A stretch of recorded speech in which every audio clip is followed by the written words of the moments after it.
For this episode of the podcast, I'm going to be talking about one of my favorite shows of all time, The Fairly Oddparents. The show has been around for many years, running from 2001 to 2017. It was created by Butch Hartman, and it ran on Nickelodeon. And this show has been one of the biggest things of my childhood. So I thought it would be fun for the podcast to do an episode about that. I'm going to give you a brief description of the show.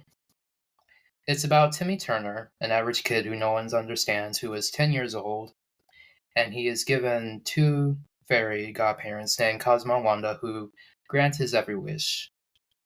And these wishes kind of lead to random shenanigans or like world-ending scenarios, which kind of like leave kind of like an important message at the end of the episode, or like a funny note. And what I liked about it was that it was just so fun, and the stories were amazing. I just remember being so mesmerized by Cosmo and Wanda, who were my favorite characters. I used to kind of like want like wands like theirs.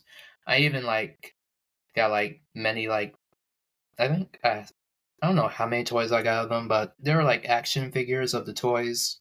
So I wanted like Cosmo and Wanda action figures for my birthday, and almost every single year I got them. And they kind of like broke sometimes, but the last two that I got still remain together to this day. So I got this episode divided into like little talking points. And the first one I'm going to be discussing is the origin. So it began as shorts, 10 episode shorts on Oh Yeah Cartoons, which from my guess was just like a pre-version of Nickelodeon, like in the 90s. And it aired from 1998 to 2020 to 2002. And due to their popularity, the shorts were later greenlit into a half-hour series, which premiered on March 30th, 2001, like I said earlier. And it ended November 25th, 2006, which I think I did know that, but I think I knew that they were canceled. But yeah, I was born in 2006. So the show was already, I think it was in its 5th season when I was born, and it was canceled like I think about 8 months after I was born. So the whole premise of the show, Timmy, who was neglected by his parents and abused by his babysitter Vicky, one day is granted two fairy godparents, Cosmo and Wanda, who grant his every wish to improve his miserable life. However, these wishes usually backfire badly and cause a series of problems that Timmy must fix. Earlier episodes of the series tend to revolve around Timmy trying to navigate his everyday life at home, at school, and elsewhere in town, with his friends Chester and AJ, and occasionally his parents, while also trying to fix a wish gone awry and ultimately learning a lesson at the end, which was basically what I just said earlier. What made it different was that, I guess in the animation style, the voices, Cosmo, especially because Cosmo, fans of the show would really recognize that Cosmo sounded very different in the Oh Yeah cartoons. He sounded like a used car salesman. And then, like, as season 1 came, I liked his voice in season 1 because it was it was a perfect mix of the voice from the Oh Yeah cartoons to this voice that his voice actor Darren Norris was trying to, I guess, like, improve or like give more. I don't really know what his original intake on the voice change, but it was a good mix. And then season 2 came around and his voice got a little higher, but it was still manageable. But then as the show kind of like progressed and progressed, I guess fans kind of grew a little tired of his voice.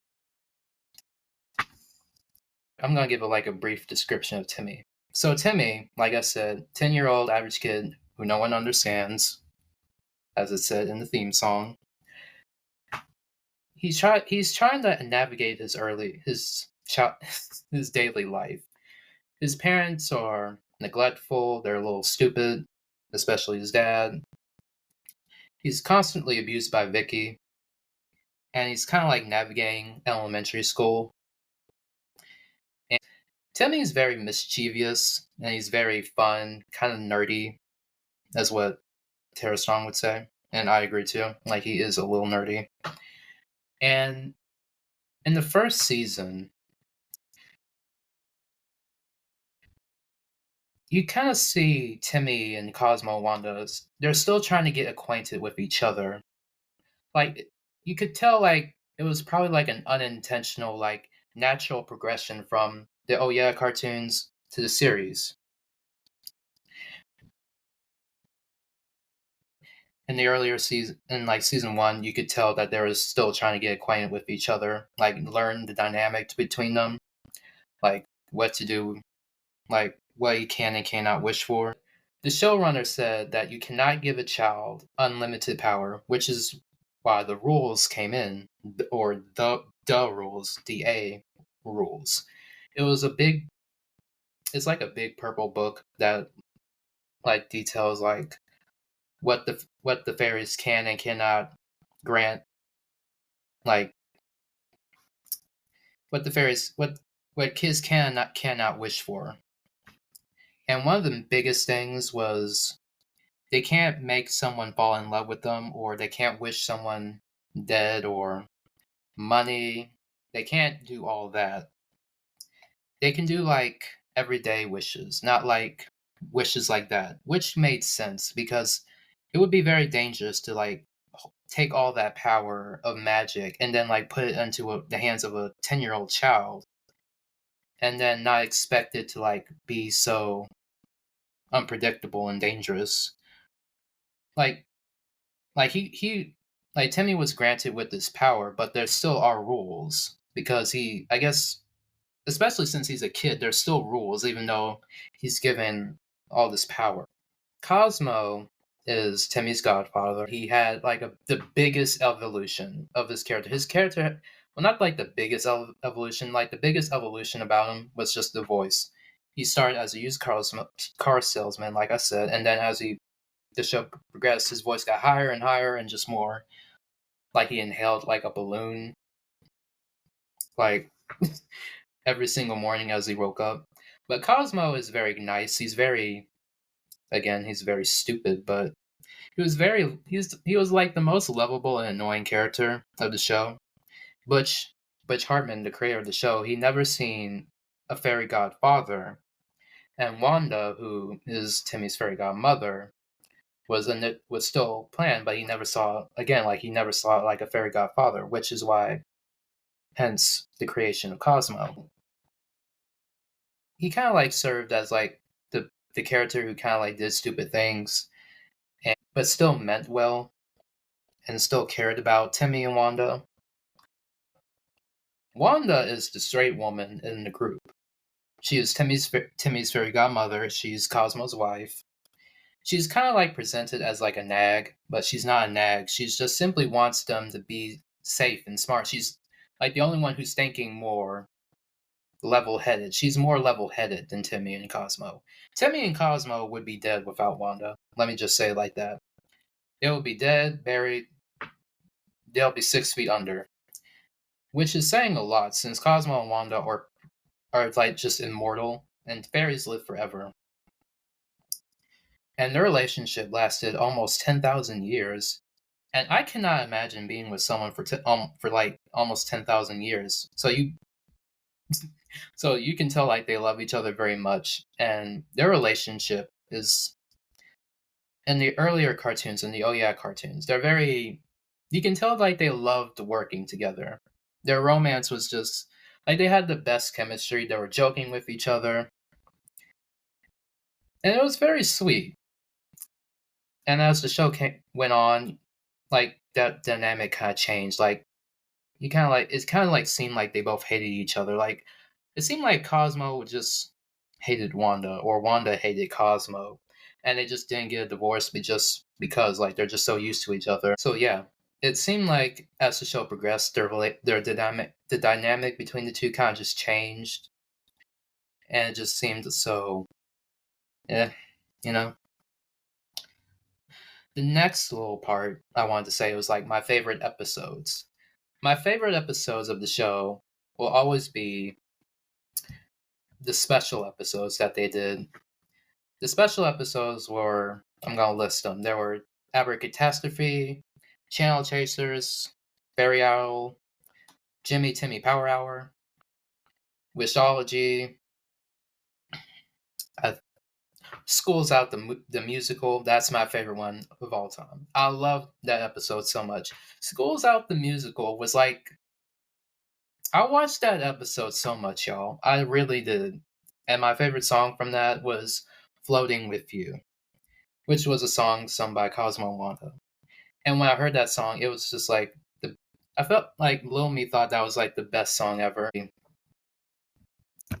Hold on. I'm gonna give like short descriptions about those episodes that I just listed. So for Abracatastrophe, as I'm looking at right now on my computer screen, Cosmo and Wanda plan an anniversary of being Timmy's godparents, and one of the gifts that they give him was this little. It's a fairyversary muffin. And the importance of that muffin is that this muffin grants Timmy a one rule-free wish, meaning he can wish for anything that he ever wanted, which is like love, money, things that I've said before. And this only is given to a child 1 year who lasts a whole year without revealing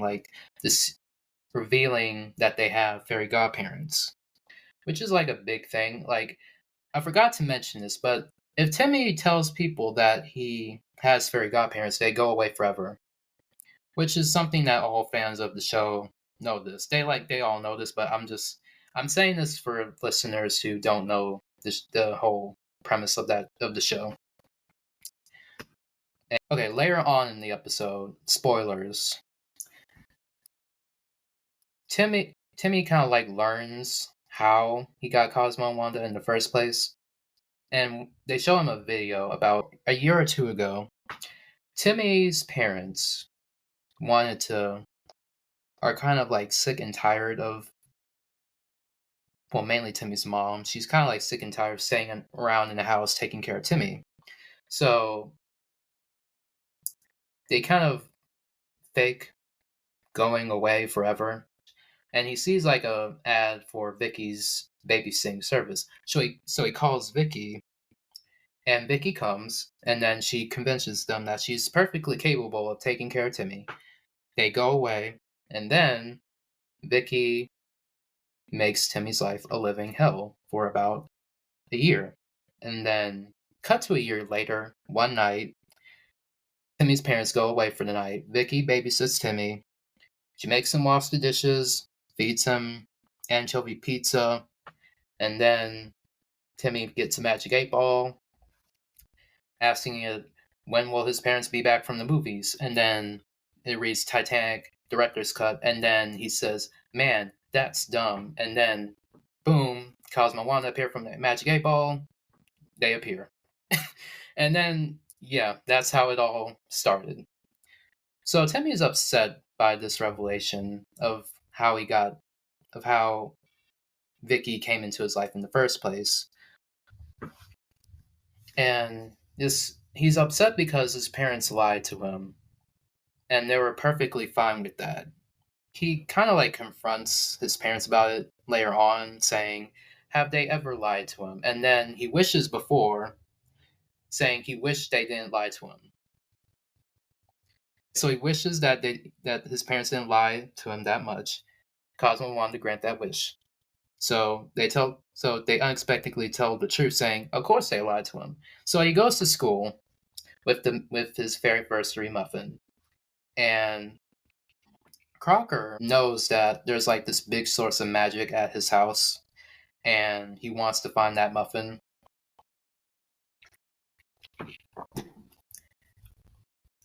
And I think Timmy loses the muffin when he gets to school. And little did he know, it's Muffin Day. So I think first the person who was delivering the muffins took a bite of the muffin and then wished for some mouthwash. And then later on, Crocker traps Timmy at his desk, then goes to the cafeteria, which resulted in a food fight, apparently. And then Binky, a monkey who was brought by AJ, his friend, takes a bite of the muffin, wishes that the world was run by monkeys, and then the whole world changes into monkeys. So Cosmo and Wanda are now assigned to be Binky's godparents. Timmy tries to like get the world back to normal. Binky wishes it back. Then Crocker gets the muffin, captures Wanda. Then Timmy fights Crocker with the gifts that he got from his fairyversary party. Then Crocker captures his parents. Then Timmy reveals Cosmo and Wanda.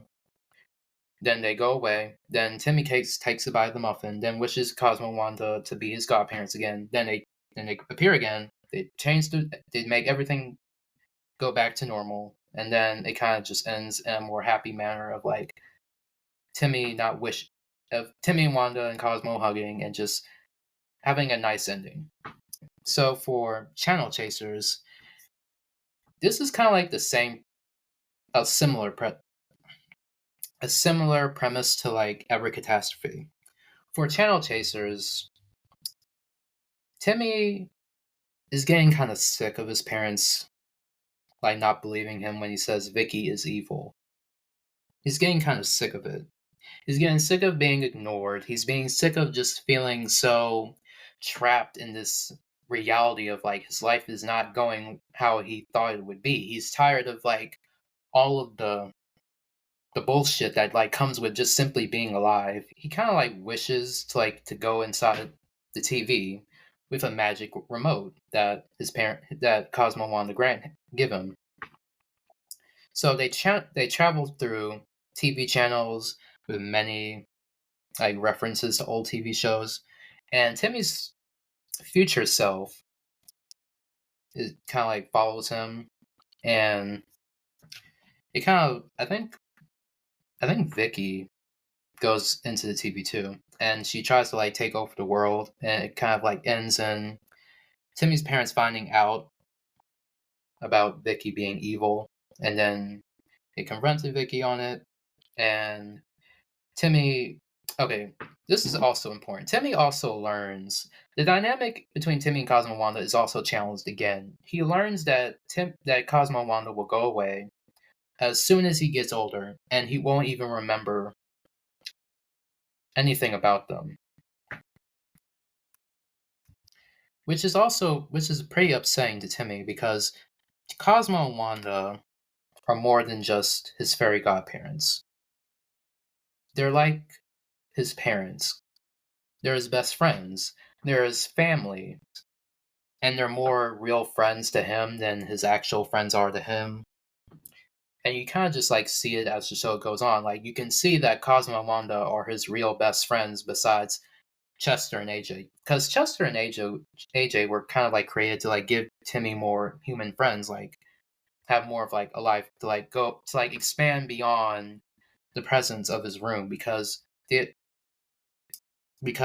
Oh Yeah cartoons, it mainly took place in Timmy's bedroom. It just mainly featured Timmy, Cosmo and Wanda, Vicky, the parents sometimes, and then that was it.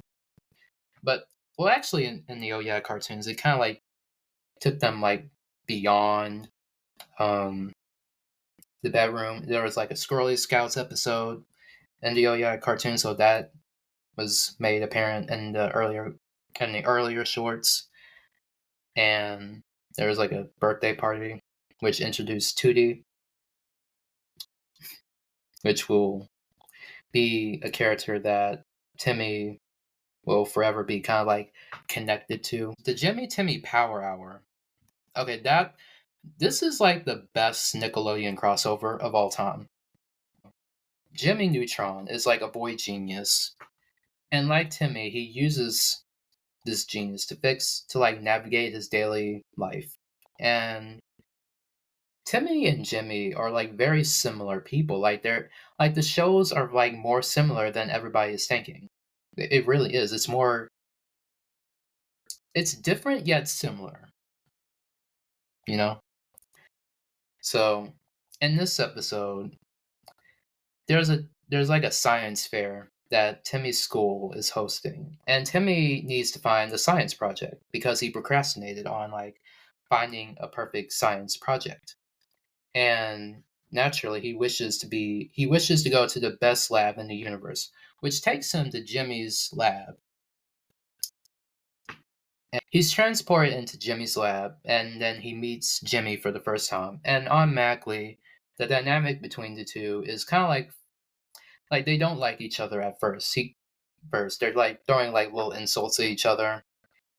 So Jimmy accidentally takes Timmy's, I think, return pen, and like he transports back to Timmy's world and leaves Timmy with in his world.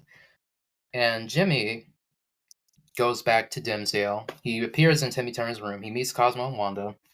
He meets Cosmo and Wanda, and he thinks this is the funniest thing.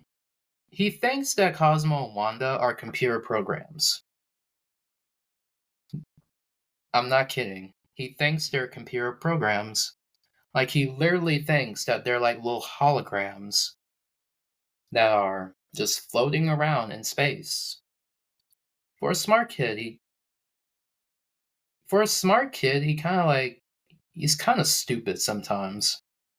But then again, it makes so much sense. It makes so much sense because he's a man of science, not magic. He doesn't believe in that. So by that logic, Cosmo and Wanda won't like go away forever because Jimmy doesn't think that Cosmo and Wanda kind of are actually like real, you know?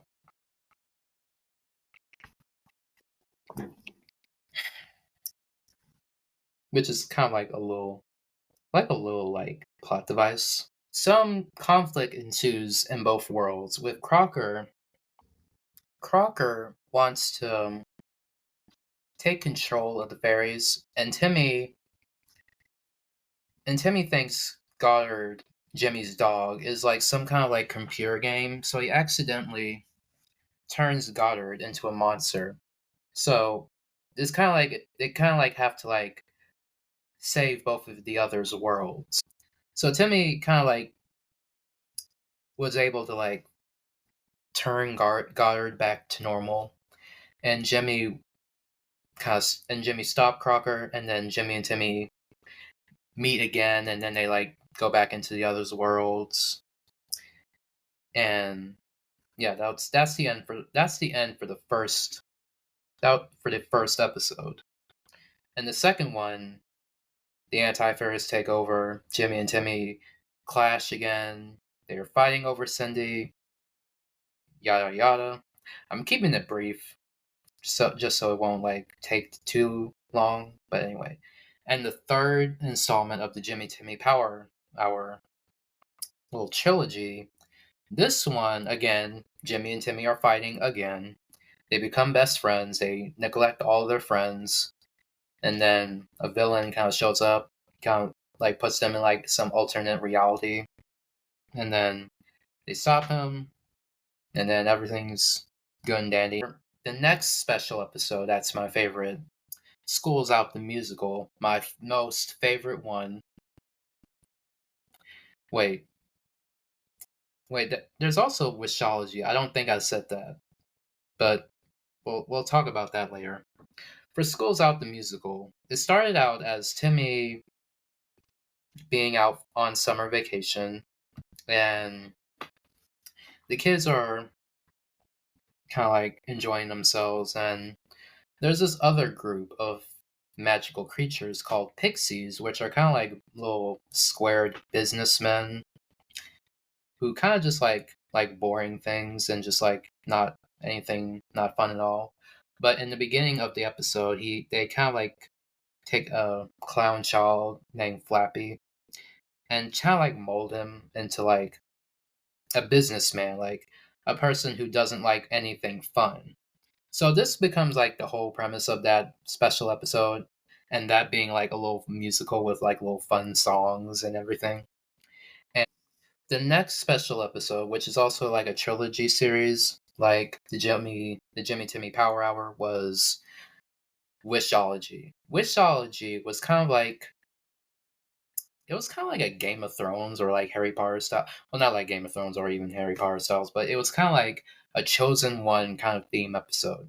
It began with Timmy making like chosen one wishes, which kind of like made references to like I think I think Game of Thrones, and then I know that they reference Harry Potter and those wishes, and he's trying to like something happens, and Jorgen warns Timmy not to speak his name, and he wipes out all of everybody's memories of him to protect them from the darkness. The darkness is kind of like this thing that is trying to destroy the world, and Timmy is the only person who can stop him. So throughout the trilogy, he's trying to like find wands to like stop the darkness, and then these like I think Destructinators. I think that's the name of those robots. They come in, they try to like take over the world and fairy world, and then more dramaticness ensues. And then a key part in this episode is that Timmy's parents and friends meet Cosmo and Wanda. And this is not the first time that they meet Cosmo and Wanda, but there are like many other times where Timmy's parents meet Cosmo and Wanda, and this is just one of the I think the second time that they meet Cosmo and Wanda. And then Timmy and his crush Trixie kind of like get together, and then at the end of it, everyone's memory is erased. I think at the very end of the trilogy, everyone's memory is erased. So that's the end of Wishology. The next segment of this episode, that's the little lineup, I guess segment, would be the live action movies that the series produced. So their live action movies were Fairly Odd Parent, a Fairly Odd Movie, Grow Up Timmy Turner, a Fairly Odd Christmas, and then a Fairly Odd Summer. I watched all three of them at different points in my life. I don't really remember the premieres of it because, especially the first one, because I was like 5 when the movie came out. But as I'm looking at the description of the first movie, real life Timmy Turner has refused to grow up in order to keep his fairy godparents. But when a love interest and an evil tycoon both come to town, Timmy's bond with his fairies is put to the ultimate test. And it's one of those things where, again, like Timmy's relationship with Cosmo and Wanda is again challenged, and it's kind of like he's kind of like having to like face the reality that Cosmo and Wanda will not always be there, that he will have to grow up, and which is like an inevitability. Cosmo and Wanda will not always be here when he grows up. He cannot keep them forever, which is something that's very hard for him to digest because Cosmo and Wanda, like I said, are his family. They're like his parents, his best friends. They're literally everything to him because like the story of Timmy is kind of like depressing and if it was like more like a dramatic type show, like Timmy would be like severely depressed. Like if Cosmo and Wanda didn't exist and then the show was like very dramatized, like if it aired on like HBO, Timmy would be portrayed as like a severely depressed kid with a lot of issues who would do like so many things and would like suffer from so many problems. Like he would be like a depressing character if I actually start to think about like Cosmo and Wanda are literally like I said, they're like literally everything to him. So like when he's faced with reality that they will not always be there, it's kind of hard for him to like take, which is something that I think we can all relate to. Like loss is like an inevitable thing that we will all experience in life in one way or another. So when we lose things or people, it's still going to be very hard for us to like digest that and like process that pain that it gives us, because we attach so much emotion, and we just love those things and those people so much. So when they're not there anymore, like I said, like it's very hard to like take. It's very hard to like understand. Not understand. It's very hard to like it's very hard to like accept it at first, but over time you kind of just like try to like understand that like those things are inevitable, but that doesn't mean that you should like try to like avoid it and like make it like a terrible thing, because it's just a natural part of life. I think the first movie was kind of like it could have ended the series, in my opinion. It could have brought the whole series to like a natural conclusion, probably, maybe. But I didn't really care that much about the other two movies because it just didn't really interest me that much. And I think it wasn't that much of a fan favorite with fans in general, but I think some fans liked it and some fans didn't. But that's all I have to say about the live action movies. Now, I'm gonna move on talking about the cancellation of the show. When Butch Hartman when Nickelodeon canceled the Fairly Odd Parents, I was disappointed.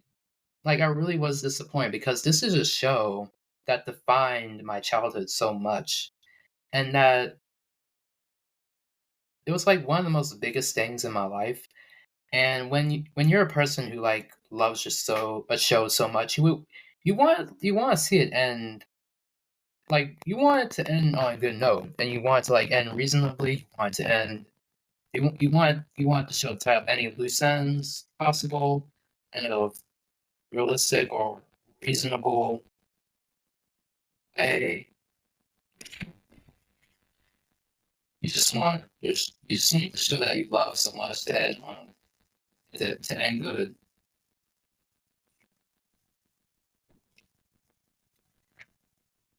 And when it ended, it kind of just like brought a little bit of disappointment to me, because there were like so many ways that the show could have improved and like could have ended, because I don't know how it can end. I kind of like wrote in my little notes saying like talk about how you think the show could have ended, but I don't know how it could end, because